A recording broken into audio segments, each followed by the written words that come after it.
Sudarlun, sebuah pesan menyentuh ditulis seorang siswa SMAN di Rembayun, Aceh Timur di status WhatsApp-nya. Ia memposting foto jalan menuju ke sekolahnya yang becek dan berlumpur. Dengan kondisi jalan seperti itu, ia meminta maaf kepada guru dan teman-temannya karena jarang hadir ke sekolah.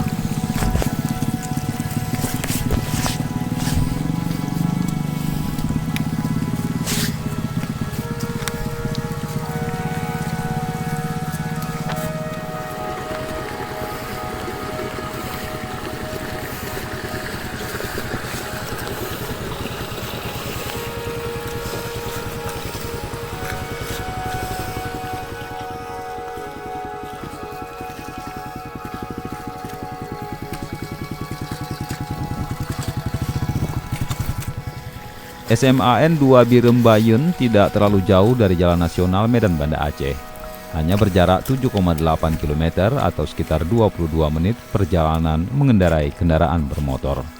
Tapi sepanjang ruas jalan lintas Alu Sentang, Alu Punti itu baru sepanjang 1 km pertama yang teraspal. Sisanya masih berupa jalan tanah yang berdebu ketika kemarau, namun becek di saat musim penghujan. Semakin mendekati sekolah yang berada di atas bukit, medan yang harus dilalui juga semakin sulit. Selain menanjak, tanah menjadi liat, lengket, licin, dan berlumpur.